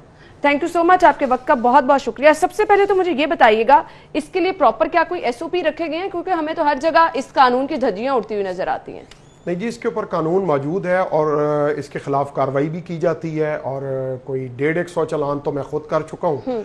लेकिन ये इतना लुक्रेटिव बिजनेस है कि एक बंदा जो 1000 रुपए दिहाड़ी कमा सकता है, और उसको 4 से 5,000 रुपए एक दिन में मिल जाते हैं लोग सदके के नाम पर, और वो चिड़ियाँ आज़ाद करके, और वो इतनी इनकम है कि उनको हम बार बार पकड़ते हैं, लेकिन वो इस प्रैक्टिस को नहीं छोड़ते। इसका प्रॉपर मुझे एक तरीकेकार बता देंगे, ये तरीकेकार है, इससे हटकर अगर कोई बाहर निकलेगा तो उस पर सजा दी जाती है? नहीं, ये आप बेच ही नहीं सकते, ये इलीगल है, ये सेल ही नहीं कर सकते। अच्छा, आप कह रहे हैं बिल्कुल ही इलीगल है, लेकिन आपको जगह जगह चौक चौराहों पर और फिर ऐसे पॉइंट जो कि किसी की नजरों से ढके छुपे नहीं है, मशहूर शाहराएं हैं हमारी जहां पे ये नजर आते हैं, तो फिर कार्रवाई क्यों नहीं की जा रही उस लेवल पर? नहीं, कार्रवाई बहुत क्रैकडाउन किया जा रहा है जी। आप देखें, पीछे न्यूज़पेपर्स में देखें, आप चैनल्स पे देखें, हमने बेशुमार लोगों को पकड़ा है और उनके पिंजरे तोड़े हैं, उनको आग लगाई है, उनको हर तरीके से उनको डिस्करेज किया है, उनको सजाएं दिलवाई हैं, उनको जुर्माने किए हैं, भारी जुर्माने किए हैं। सही। आप मुझे ये बताइएगा बदर साहब, इसकी एक प्रॉपर चेन होगी ना, कोई लोग इनको ये परिंदे फराहम करते होंगे ना, तो फिर ये चेन जो चल रही है, अगर आप इन्हीं लोगों से जो है कार्रवाइयां करते रहेंगे, प्रॉपर चेन नहीं देखेंगे कि कहाँ से ये परिंदे लेकर आ रहे हैं, फिर इनकी फरोख्त कर रहे हैं, तो फिर तो इन कार्रवाइयों का कोई फायदा भी नहीं है। नहीं जी, हम इस चेन को भी तोड़ रहे हैं, और जहां से ये नेटिंग होती है, हम मेन फोकस करते हैं नेटर्स के ऊपर, कि जहां से ये लाहौर में ये चिड़ियां आ रही हैं, या जो उनके वेज हैं जहां से ये गाड़ियों पे लेके आते हैं, हम ट्रकों से माल पकड़ते हैं, हम बॉर्डर पे जाके और बॉर्डर के पिछले इलाकों में जहां ये जाल लगाते हैं, हमने पिछले दिनों भी एक बॉर्डर पे कार्रवाई करके वहां से हमने 18 तोते बरामद किए थे। वो घर के अंदर नेटिंग कर रहे थे, घर की छत के ऊपर उन्होंने नेट लगाया हुआ था, हमने वहां से भी बरामद किए हैं। तो हम जो वसाइल हैं मैक्सिमम उनको इस्तेमाल कर रहे हैं, क्योंकि ये रेवेन्यू जनरेट करने वाला महकमा नहीं है, इसलिए हमारे पास रेवेन्यू की बहुत कमी है, स्टाफ की बहुत कमी है, और गवर्नमेंट की तवज्जो इस तरफ मैं इस तरफ ही आने वाली थी। यानी जो हालात आप बता रहे हैं, रेवेन्यू की कमी है, स्टाफ की कमी है, तो ये गवर्नमेंट की तरजीह नहीं है। देखिए जी, पहले तो ये कभी इतनी तरजीह नहीं रही थी, लेकिन इस हुकूमत में इसको बहुत तरजीह दी गई है। आपने देखा है कि फॉरेस्टेशन के ऊपर, वाइल्ड लाइफ के ऊपर हमारे PM कितने सीरियस हैं, और वो इस पे बहुत सारे काम हो रहे हैं। हमने सजाएं बढ़ा दी हैं, हमने सजाएं डबल कर दी हैं। जो 2 साल कैद थी उसको हमने 4 साल कर दिया है, और जो जुर्माना 10,000 था उसको हमने 50,000 कर दिया है। चलिए, मुझे ये बताइएगा, जैसा कि आपने कहा स्टाफ की कमी है, आपका स्टाफ क्या क्या जिम्मेदारियां निभाता है, और कहां पर आपको लगता है कि स्टाफ होना चाहिए और आपकी कार्रवाइयां स्टाफ की कमी की वजह से डिस्टर्ब हो रही हैं? देखिए जी, इस वक्त हमारे पास पंजाब में कोई टोटल 2000 बंदे की स्ट्रेंथ है जो फील्ड स्टाफ है, जिसमें से 523 सीटें खाली हैं, वो 25% से ज्यादा बनती हैं। अब आप मुझे बताएं कि 25% कम नफरी से आप पूरे 1500 लोगों से पूरे पंजाब को कंट्रोल कर रहे हैं, तो वो एक बहुत मुश्किल टास्क है। फिर वसाइल की कमी है, मोटरसाइकिलें नहीं है हमारे पास। इस डिपार्टमेंट में 1985 और 86 की गाड़ियां चल रही हैं, ना हमारे पास कोई नई गाड़ियां हैं, ना हमारे पास कोई फ्यूल के पैसे हैं। फिर तो इसके बाद गवर्नमेंट की तरजीह मुझे नहीं लगता कि आपका महकमा है, क्योंकि जो हालात आप बता रहे हैं, 85-86 की गाड़ियां आपके पास चल रही हैं, स्टाफ आपके पास कम है, आपने पूरे पंजाब को देखना, ऑब्वियसली फिर तो बहुत मुश्किल हो जाएगी आपके लिए। मुझे बता दें, महकमा जंगली हयात जो है, ये कयाम इसका क्यों मकसद मिलाया गया, इसका असल मकसद क्या है, गराजो मकासद क्या है, महकमा ये कर क्या रहा है? देखिए जी, इसका मेन मकसद तो ये है वाइल्ड लाइफ की प्रोटेक्शन। ठीक है। और किसी भी किस्म की वाइल्ड लाइफ जो हमारे सूबे में है उसको बचाना, उसकी नस्लों को बढ़ाना, और हैबिटाट को मैनेज करना, फॉरेस्टेशन बढ़ाना, ये मेन डिपार्टमेंट का मकसद है। क्योंकि डिपार्टमेंट कोई पैसे, ये डिपार्टमेंट पैसे कमा के दे नहीं सकता, क्योंकि इसका काम ही डिफरेंट है, ये आम महकमों से हट के महकमा है। लोग इसको समझते नहीं कि जी ये क्यों नहीं बढ़ रहा, इसमें से इनकम क्यों नहीं। ये इनकम जनरेट करने वाला महकमा नहीं है, ये वाइल्ड लाइफ की प्रोटेक्शन करने वाला महकमा। बिल्कुल, इस पे तो उल्टा आप लोगों को पैसों की जरूरत होती होगी, क्योंकि आपने प्रोटेक्शन करनी है, आपने हर तरह से उनको महफूज बनाना है, तो ऑब्वियसली आपको तो खुद ब खुद आपको फंड्स की जरूरत होती होगी। तो इस पे गवर्नमेंट आपका कितना साथ देती है? इसमें आप देख लें, इंटरनेशनल बहुत सारी सपोर्ट होती है बाकी मुल्कों में, और प्राइवेट सेक्टर जो है वो बहुत आगे आता है और वो डोनेट करता है डिपार्टमेंट्स को। वाइल्ड लाइफ प्रोटेक्शन के लिए बहुत सारी एनजीओज हैं। हमारे यहाँ भी प्राइवेट सेक्टर को आगे आना चाहिए और इस कॉज को सपोर्ट करना चाहिए, क्योंकि हुकूमत अकेली हर महाज पे नहीं लड़ सकती। हमें खास करके वाइल्ड लाइफ सेक्टर में प्राइवेट सेक्टर की बहुत जरूरत है। सही। गैर कानूनी शिकार एक बहुत बड़ा मसला है। इस पर उस तरह से प्रॉपर मेरे ख्याल से कोई कानून नहीं रखा गया। अगर कानून है तो फिर कार्रवाई उस तरह से नहीं की जाती। उसकी एक बड़ी वजह क्या होती है कि आप लोगों के अपने लोग बीच में शामिल होते हैं। तो मुझे बताएगा इसके लिए जो सबसे पहले कानून क्या है, फिर कार्रवाई क्या उस पर की जाती है, और फिर अगर आप लोगों के लोग शामिल होते हैं फिर क्या कार्रवाई होती है? नहीं, कानून तो सख्त है जी। मैंने आपको जैसे पहले बताया कि कानून हमने सजाएं डबल कर दी हैं, जुर्माने 400 गुना बढ़ा दी हैं, और हमारे अगर कोई ऑफिसर या स्टाफ के लोग उसमें मुलव्वस होंगे और वो कोई भी प्रूफ हमें मिले तो हम उनके खिलाफ सख्त कार्रवाई करेंगे। किसी किस्म की रियायत उनके साथ। मुझे ये बता दें, गैर कानूनी शिकार पर कार्रवाई क्या की जाती है? गैर कानूनी शिकार पे आप इस वक्त जो है 10,000 से 50,000 तक फाइन कर सकते हैं। ठीक है। और 2 साल से 4 साल तक सजा दे सकते हैं। ठीक है। अब इस पे चेक एंड बैलेंस कैसे रखा जाता है, क्योंकि बहुत सारे लोग अभी भी गैर कानूनी शिकार कर रहे हैं। अब आपकी टीम अगर वहां नहीं पहुंच रही, कार्रवाई नहीं करी, तो उसका तो ऐसा कोई फायदा नहीं है। देखिए जी, जैसे मैंने आपको बताया कि हम 1500 लोगों से पूरा पंजाब कंट्रोल कर रहे हैं, तो ये चीजें तो आपको पॉइंट्स पता होंगे कहां पर लोग गैर कानूनी शिकार में मुलव्वस होते हैं, तो वहां पर हम जाते हैं। जहां जो भी हमें इंफॉर्मेशन मिलती है हम पम्फलेट बना के लोगों को तकसीम करते हैं कि जी ये हमारे नंबर्स हैं, अगर आपको कोई कंप्लेंट हो, हमारा फेसबुक पेज है, उस पर हमारे नंबर्स हैं कि अगर कोई भी कंप्लेंट हमें मिलती है तो हम उस पर फौरन एक्शन करते हैं और जाके लोगों को अरेस्ट करते हैं और सही। हमारे प्लेटफॉर्म से कोई मैसेज आप देना चाहें? देखिए जी, वाइल्ड लाइफ को बचाएं। वाइल्ड लाइफ हमारे एनवायरनमेंट के लिए, हमारे इकोसिस्टम के लिए, हमारे बच्चों के लिए जरूरी है, और अगर हम इस सिस्टम को डिस्टर्ब करेंगे तो फाइनली इसकी तकलीफ हमें ही उठानी पड़ेगी, जैसे कि हम उठा रहे हैं, और खुदारा इसको बचाएं। एक और मुझे चीज हम बार बार कहते हैं कि लाहौर में चरिंद परिंद जिस तरह से देखे जाते थे, बागों में बहार होती थी, आप जाएं तो आपको हर तरफ परिंदे ही परिंदे नजर आते थे। इसमें माहौल बहुत हमारा डिपेंड करता है जो आलूदा हो चुका है। इस हवाले से आप क्या कहना चाहेंगे? जी, ये आपकी बात बिल्कुल ठीक है, इससे मैं एग्री करूंगा। हमारे वाटर पोल्यूटेड हो गए हैं, केमिकल्स जो हैं हमारे दरियाओं में, नहरों में डाले जा रहे हैं। जब उनको पोल्यूटेड चीज़ें, एनवायरनमेंट पोल्यूटेड मिलेगा, उनका ब्रीडिंग प्रोसेस मुतासर होगा, तो वाइल्ड लाइफ तो नेचुरली मुतासर होगी, जो कि हो रही है। तो इसके लिए आपको भी तो इकदाम उठाना है, आवाज उठानी है। आपका महकमा माहौलियात जो उसको लूप में लेना है, अपने मसाइल बताते रहना है। जी, हमारी पीछे भी एक मीटिंग हुई थी और हम तमाम डिपार्टमेंट्स के साथ मिल के काम करने की कोशिश कर रहे हैं, और जो प्रॉब्लम्स हमें आ रहे हैं हम उनसे शेयर कर रहे हैं। सही। तो मुझे ये बताएगा कि इस चीज को तो अब आपने यकीनी बनाना है कि ज्यादा से ज्यादा जंगली हयात का तहफ़्फ़ुज़ यकीनी बनाया जाए। तो इसके जो रुकावटें इसमें हाइल हो रही हैं, वो किस तरह से आप समझते हैं कि आवाज बुलंद की जाएगी तो इन पे हम काबू पा सकते हैं? देखिए जी, सबसे पहले तो हमें अपना स्टाफ जो है वो पूरा करना चाहिए, जो कि 25% से ज़्यादा स्टाफ शॉर्ट है, और हमें स्टाफ पूरा करना चाहिए। हमें व्हीकल्स चाहिए, हमें उसके अलावा फील्ड स्टाफ के स्केल्स बहुत डाउन है तमाम डिपार्टमेंट से, उनके स्केल्स इतने कम हैं कि उनमें काम करने की करेज ही नहीं है। वो कहते हैं कि जी हमारे मुकाबले में फॉरेस्ट का, पुलिस का एक सिपाही स्केल 9 में और हम स्केल 5 में हैं, तो उनके स्केल्स बढ़ाने चाहिए, उनको फैसिलिटेट करना चाहिए। जो फील्ड फोर्स है, अगर उनका मोराल भी अगर उनके मसाइल ही हल नहीं होंगे तो किस तरह से वो काम करेंगे? बिल्कुल ऐसे ही। थैंक यू सो मच, बहुत बहुत शुक्रिया आपके वक्त के लिए।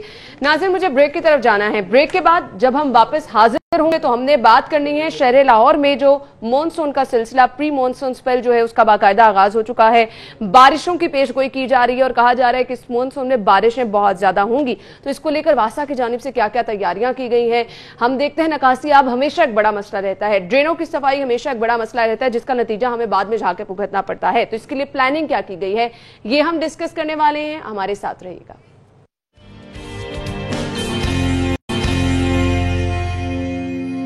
ब्रेक के बाद प्रोग्राम में आपको एक बार फिर से खुश आमदीद कहेंगे। और मॉनसून में शहर लाहौर में बारिशों की पेशगोई की गई है। तो सबसे पहले जान लेते हैं कि मॉनसून के पहले स्पेल का आगाज हो चुका है। हमने देखा कि बारिशों का आगाज बाकायदा हो चुका है और अब प्लान ये बताया जा रहा है कि शदीद बारिशें होंगी, इस पर वासा की तरफ से क्या तैयारी है वो तो हम जानेंगे, लेकिन बारिशों की सूरत हाल क्या रहेगी सबसे पहले ये जान लेते हैं। चीफ मेट्रोलॉजिस्ट साहबजाद खान साहब ने हमें ज्वाइन किया है, बहुत बहुत शुक्रिया आपका।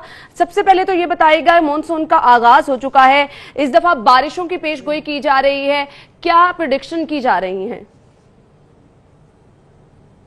जैसा कि इस साल मून की फोरकास्ट जो है हमने इशू की है, उसके मुताबिक तो यही है कि ओवरऑल पाकिस्तान में जो है वो 10% मानसून की बारिशें ज़्यादा हैं, और उसके अलावा जो है हमारे कैचमेंट एरियाज़ ख़ास तौर पे कश्मीर के या पंजाब के साथ जो यानी रावलपिंडी डिवीज़न या हमारे गुजरांवाला डिवीज़न में जो कैचमेंट एरियाज़ आते हैं वहाँ पे तकरीबन 20% बारिशों का ज़्यादा इम्कान है। तो इस लिहाज से अगर देखा जाए तो यानी उसके अलावा जब बारिश ज़्यादा होती है तो अर्बन फ्लडिंग भी जो है 10% जो हमने बताया कि उसमें शहरों में जो है वो अर्बन फ्लडिंग ख़ास तौर पे हमारे जो मेट्रोपॉलिटन सिटीज़ हैं, लाहौर हो गया, गुजरांवाला हो गया, रावलपिंडी हो गया, मुल्तान हो गया, फैसलाबाद हो गया, इसके अलावा दूसरे शहर भी जो हैं सरगोदा, सियालकोट या इन इलाकों में भी अर्बन फ्लडिंग हो सकती है। तो आजकल चूँकि हमारा स्ट्रक्चर ही जो है ये जो पानी का निकासी का इस तरह का हो गया हुआ है कि उसमें ये अर्बन फ्लडिंग आजकल ज्यादा देखने में आ रही है। सही, अर्बन फ्लडिंग का आपने जिक्र किया, बारिशें जैसा कि जी साहबजाद खान साहब आपने कहा कि बारिशें भी ज्यादा होंगी, तो मुझे स्पेल बता दीजिएगा, पीक जो स्पेल बताया जा रहा है कि शहर लाहौर में खास तौर पर पंजाब में बारिशें ज्यादा होंगी, वो कौन सा टाइम पीरियड है? अभी हमने एक फोरकास्ट की हुई है कि ये जो टाइम गुजर रहा है इसमें बारिशें, लेकिन ये बारिश हो चुकी है, परसों जो हुई है थोड़ी सी कुछ इलाकों में ज्यादा हो गई है। जैसे पंजाब के हाफजाबाद में जो है परसों ज्यादा बारिश 51 मिलीमीटर थी, लेकिन लाहौर में बारिश हुई है आइसोलेटेड सी थी, कहीं पे ज्यादा थी, कहीं पे आपने देखा भी होगा कि पानी जमा भी हुआ है। लेकिन अगला स्पेल जो जिससे अर्बन फ्लडिंग का खदशा हमें महसूस हो रहा है वो 11 जुलाई से लग रहा है। उन दिनों में फिर कुछ बारिशों का ज्यादा इम्कान हो रहा है, लेकिन अर्बन फ्लडिंग का मतलब ये नहीं होता कि जी हम आइसोलेट किसी वक्त भी, आजकल मॉइस्चर काफी ज्यादा है, ऐसी सिचुएशन बन भी सकती है कि सिर्फ आइसोलेटेड लाहौर के ऊपर या गुजरांवाला या किसी जगह पे भी हो सकती है। तो इसलिए इस जो है चीज को निगलेक्ट नहीं हम कर सकते होते। एक तो सिस्टम के साथ बारिश आ रही होती है, और दूसरा जब बारिश के बाद भी होता है आइसोलेटेड सिस्टम, अपने लोकल जो उसके होते हैं करंट्स होते हैं उनकी वजह से भी बन जाता है। ठीक है साहबजाद खान साहब, जैसा कि आपने कहा कि 11 जुलाई से दोबारा बारिशों का, अब मॉनसून का ये जो मुकम्मल पीरियड है ये मुझे बताइएगा कब तक रहने वाला है, कब से कब तक बारिशें शहर लाहौर में पंजाब में होनी है? मानसून का पीरियड जो पाकिस्तान में होता है नॉर्मली वो होता है जुलाई से लेके सितंबर तक, 3 महीने जो होते हैं वो इसके होते हैं शदीद बारिशों के। तो अभी ये देखें बारिशें शुरू हो गई हैं और सिस्टम भी बनने शुरू हुए हैं। ये अभी जो सिस्टम सिंध की तरफ थोड़ा सा इफेक्ट कर गया है, यानी वो बे ऑफ बंगाल और अरेबियन सी पे बना था, और उसका कराची पे अभी आने वाले दिनों में यानी अगले 24 घंटे जो है वो कराची में उसका काफ़ी इम्कान है फ्लडिंग का। तो यानी ये ऊपर भी निकल सकता है, कोई ऐसी बात नहीं हम कहें कि वहाँ पे बारिश देने के बाद वो उधर ही हो जाएगा, लेकिन यहाँ पे जब हीटिंग हो जाती है ना तो वो सिस्टम फिर उसका जो है मूवमेंट थोड़ी सी नॉर्थ को हो जाएगी, तो वो हमारे अपर एरियाज या जनूबी पंजाब इनको भी इफेक्ट कर सकता है। ठीक है। तो ये हम इसलिए सिलसिला जो है इसको 11 जुलाई तक देख रहे हैं कि हमारे पास या मॉडल जो है वो 11 जुलाई से दोबारा। साहबजाद खान साहब, मैं आपसे आखिरी सवाल ये पूछना चाहूंगी, हम अक्सर देखते हैं मानसून की जो बारिशें होती हैं, बारिशें बहुत ज्यादा होती हैं, अर्बन फ्लडिंग का आपने कहा खदशा होता है, उसके बाद वो जो हब्स का सा मौसम हो जाता है लोग उससे बहुत परेशान होते हैं। तो इस दफा भी बारिशों के बाद इस तरह हब्स का सामना ही रहेगा? बिल्कुल, ये तो एक फिनोमिना है ना कि जी जब नमी आपकी ज्यादा हो जाती है, टेम्परेचर ज्यादा हो जाता है तो फिर हबस महसूस होता है। सही। और बारिश के बाद थोड़ी सी नमी और ज्यादा हो जाती है तो वो जब धूप निकलती है तो वो तो होता है कि जी हबस यानी वो एवापोरेशन होती है, जो वाटर वेपर्स बन के, और गर्मी के साथ जब हवा भी ना चल रही हो तो फिर ये सिचुएशन और ज्यादा खराब हो जाती है। सही, thank you so much. Sahabzad Khan साहब हमारे साथ मौजूद थे, चीफ मेट्रोलॉजिस्ट, जिनकी बताया गया कि अर्बन फ्लडिंग का भी खदशा है और इस दफा ज्यादा बारिशों की भी पेशगोई की जा रही है। और 11 जुलाई से, जैसा कि साहबजाद खान साहब ने बताया, कि दोबारा जो है शहर लाहौर में बारिशों का सिस्टम जो है वो दाखिल होने वाला है। तो अब इन तमाम हालात को लेकर वासा की जानिब से क्या तैयारी की गई है, इस पर हम बात कर लेते हैं। स्टूडियो में हमारे साथ हमारे मेहमान मौजूद है, वाइस चेयरमैन वासा शेख इम्तियाज साहब। अस्सलाम वालेकुम जी, क्या हाल चाल है आपके? थैंक यू सो मच, शुक्रिया आपके वक्त के लिए। आपने गुफ्तगू सुन ली साहबजाद खान साहब की, तो आपकी तैयारी क्या मुकम्मल है? जी बिल्कुल, हमारी जो मानसून की तैयारी होती है वो तो अप्रैल से शुरू हो जाती है। अप्रैल से हम अपने सीवरेज सिस्टम को क्लीन करने का जो है वो स्केड्यूल जारी करते हैं अपनी तमाम सब डिवीजन्स को, और उसके बाद जो सेकंड मरहला होता है वो हमारे जो ड्रेन्स हैं बड़े, उनकी सफाई होती है ताकि पानी के फ्लो को बेहतर बनाया जाए। तीसरा जो हमारा प्रोसेस होता है वो हमारे डिस्पोजल पंपिंग स्टेशन जो हैं, जो गंदे पानी को उठा के नाले में फेंकते हैं, उनको हम रिविजिट करते हैं और उसमें जो है उनके जो है मोटर्स को चेक किया जाता है और उनकी जो बिजली का सिस्टम है, जनरेटर सिस्टम है या बैकअप जो है, वो तमाम चीज़ें जो है हम रिविजिट करते हैं। और ये जो प्रोसेस हमारा अप्रैल से शुरू होता है और ये तकरीबन जुलाई से पहले जो है इसको हम शुरू जो है वो तैयारी हमारी मुकम्मल हो जाती है। एक बड़ा मसला जो कि हम हमेशा देखते हैं ड्रेनों की सफाई को लेकर, वो अगर आपने पहले काम का आगाज कर भी दिया है, लेकिन मॉनसून के दौरान सीजन के हम देखते हैं कि ड्रेनों में ब्लॉकेज हो जाती है, जो कि एक बड़ा चैलेंज बन जाती है निकासी आपके लिए। तो इसकी वजह आप क्या समझते हैं? देखिए, हम जो करते हैं, आपको जो ड्रेन में नज़र आता है ना, वो ज़्यादातर फ्लोटिंग मटेरियल नज़र आता है, गंद पड़ा होता है, बोतलें पड़ी होती हैं, ठीक है। हम जो सफाई करते हैं हम उसकी जो है बॉटम से करते हैं, को ग्राउंड लेवल पे उसको लेके जाते हैं। लेकिन मेरी ये गुजारिश है लोगों के साथ कि जो फ्लोटिंग मटेरियल होता है ये आप खुद फेंकते हैं नालों के अंदर, गंद फेंकते हैं नालों के अंदर, ये एक इलीगल एक्टिविटी है। हम इंशाल्लाह ताला इस पे जो है, शहरियों की जिम्मेदारी है, हम लोगों से भी रिक्वेस्ट हमने भी इसको जिम्मेदार शहरी होने बिल्कुल बिल्कुल हमने उसको जो है वो चालान सिस्टम भी अब शुरू कर दिया है। जो लोग गंद फेंकते हुए पकड़े जाते हैं उनको हम चालान भी इशू करते हैं, और जो हैबिचुअल हैं उनको तो हमने काफ़ी ज़्यादा किया है, आगे से लोग बेहतर हुए हैं। लेकिन यह है कि और बेहतरी की ज़रूरत है। आवाम अगर हमारे साथ कोऑपरेट करे तो ये फ्लोटिंग मटेरियल जो है ये आपको नज़र तो आता है, लेकिन इसके नीचे से जो नाला है वो चल रहा होता है, लेकिन इसको जो भी साफ करने के लिए हमें बार बार ऑब्वियसली अगर ये भी बहुत ज्यादा होगा तो आगे जाके ये भी आपके लिए मसला बन सकता है। मुझे अब बताइएगा, रूटीन से ज्यादा बारिशों की पेशगोई की जा रही है इस दफा, तो कितने पॉइंट्स लगाए जाएंगे? हम देखते हैं जगह जगह आपकी तरफ से पॉइंट्स लगाए जाते हैं जहां पर आपकी टीम होती है, शक्कर मशीनें होती हैं, तो इस दफा लाहौर में कहां पर और कितने पॉइंट्स लगाए जा रहे हैं? लाहौर में 30 के करीब जो है वो पॉन्डिंग पॉइंट है, जो हमारे पे हमने प्री डिटरमिन्ड ही होता है, वहाँ पे कैंप हम लगा देते हैं और वहाँ पे वासा का अमला जो होता है 24 घंटे मौजूद होता है किसी भी हंगामी सूरत हाल को सामना करने में।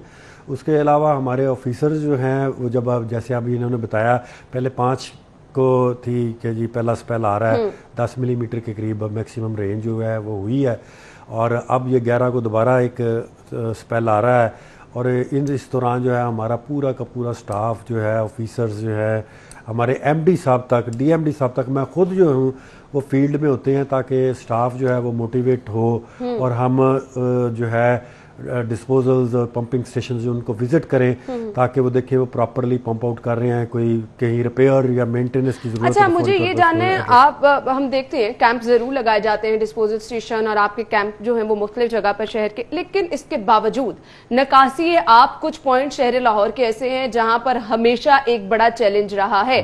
उन पॉइंट्स का सबको पता है, आपको तो बहुत अच्छी तरह पता है, लेकिन इसके बावजूद कैंप्स भी लगे हैं, आपकी तमाम तर मशीनरी भी वहां पर अवेलेबल है, निकासी आप वहां से टाइमली मुमकिन नहीं हो सकता। इसकी रीजन क्या है? 2 रीजन है इसकी। एक तो हमारा जो सिस्टम है लाहौर का वो 50 मिलीमीटर पे डिजाइन किया हुआ किसी जमाने में, अगर 200 मिलीमीटर रेन हो जाती है तो पॉन्डिंग तो होगी, लेकिन ये है कि साहब मुझे ये बताएगा सिस्टम को अपग्रेड किसने करना है? नहीं, अपग्रेड हम कर रहे हैं सिस्टम। हमारे 2-3 जो प्रोजेक्ट हैं वो कोरोना की वजह से लेट हुए, एक कंप्लीट भी हो गया। जैसे हमारा बड़ा पॉइंट था लॉरेंस रोड पे ना, वो बहुत बड़ा पॉन्डिंग है था, वहाँ हमने अंडरग्राउंड टैंक जो है वो शुरू किया ताकि जो मानसून का पानी है उसको ड्रेन आउट करने की बजाय हम उसको स्टॉक कर लें। 13 लाख गैलन के करीब जो है वो उसका टैंक जो है वो इंशाल्लाह 2-4-5 दिनों में वो कंप्लीट होने वाला है। अभी वो ऊपर से अंडरग्राउंड नहीं होगा, लेकिन उसको यूज हमने पहले बारिश में करके देख लिया है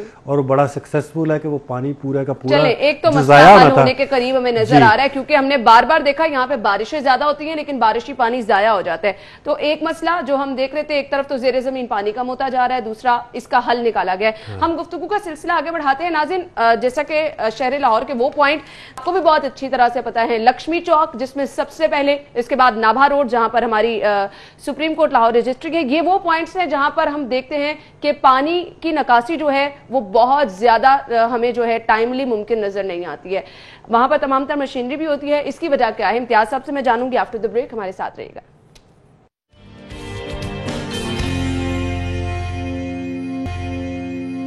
ब्रेक के बाद खुशामदीद, गुफ्तगू का सिलसिला आगे बढ़ाएंगे। वाइस चेयरमैन वासा शेख इम्तियाज साहब हमारे साथ मौजूद हैं। मैंने पॉइंट्स का जिक्र किया, लक्ष्मी चौक, नाभा रोड और इसके साथ साथ रेलवे स्टेशन, एक मोरिया पुल, ये वो पॉइंट्स हैं जहां पर हमेशा हम देखते हैं कि तमाम तर हिकमत अमली के बावजूद निकासी अब हमें मुमकिन नजर नहीं आता। वजह क्या है इसकी?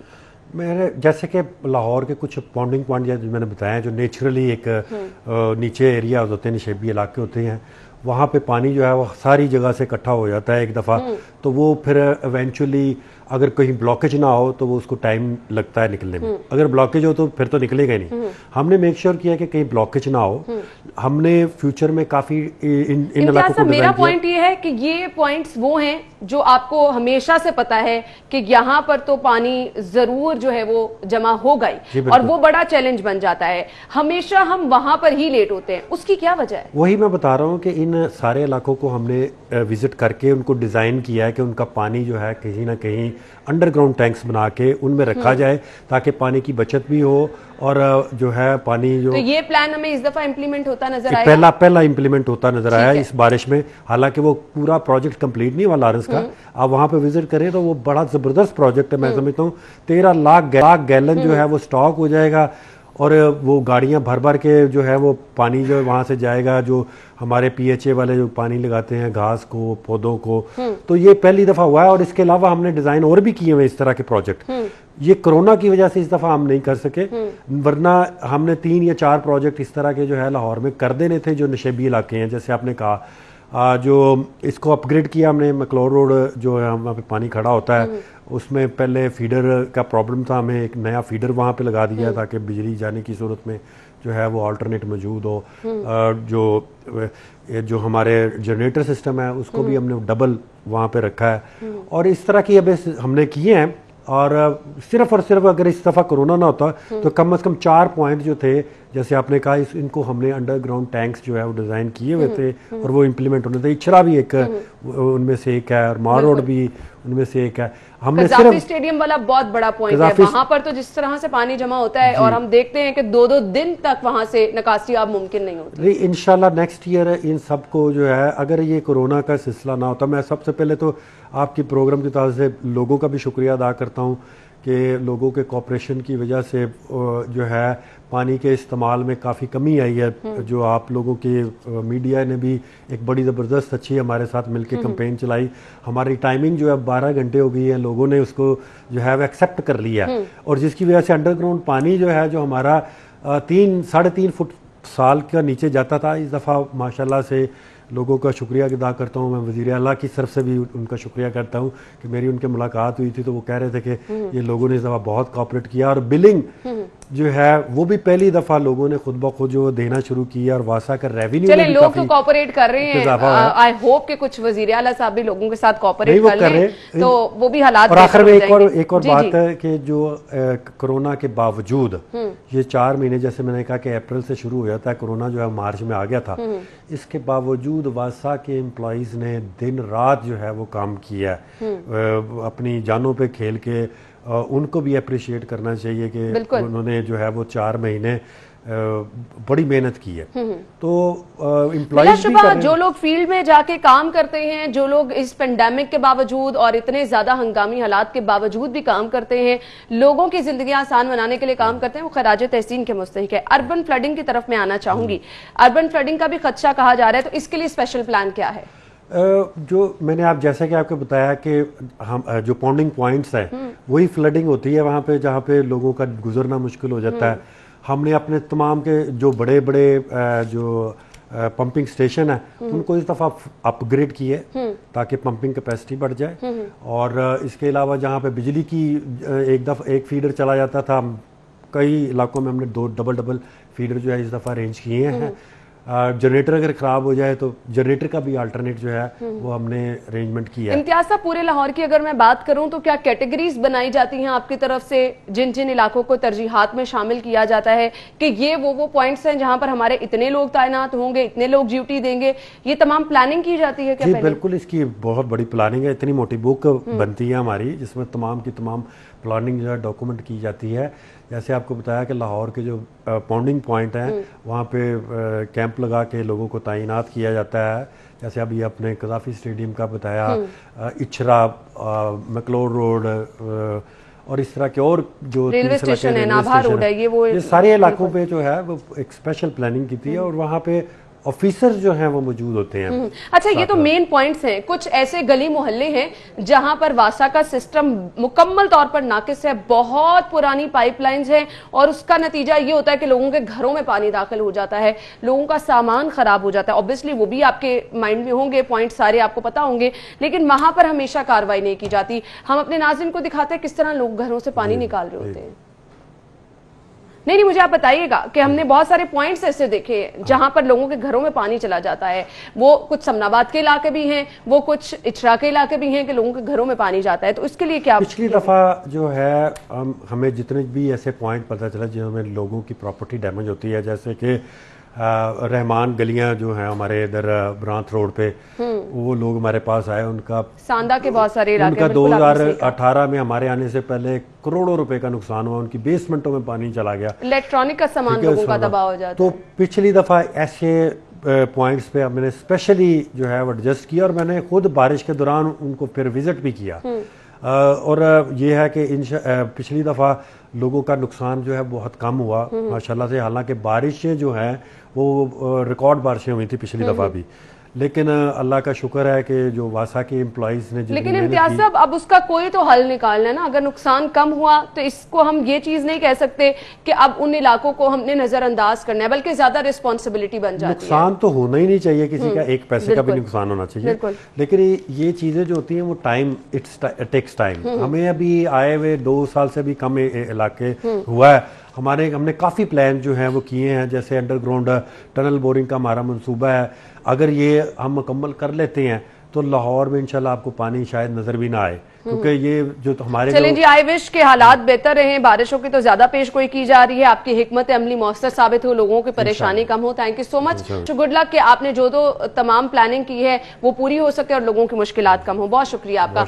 नाज़रीन, इसी के साथ ही प्रोग्राम का वक्त अपने इख्तिताम को पहुंचा है। अपना बहुत सारा ख्याल रखिएगा, मुझे दुआओं में याद रखिएगा। इजाजत दीजिए, अल्लाह हाफिज।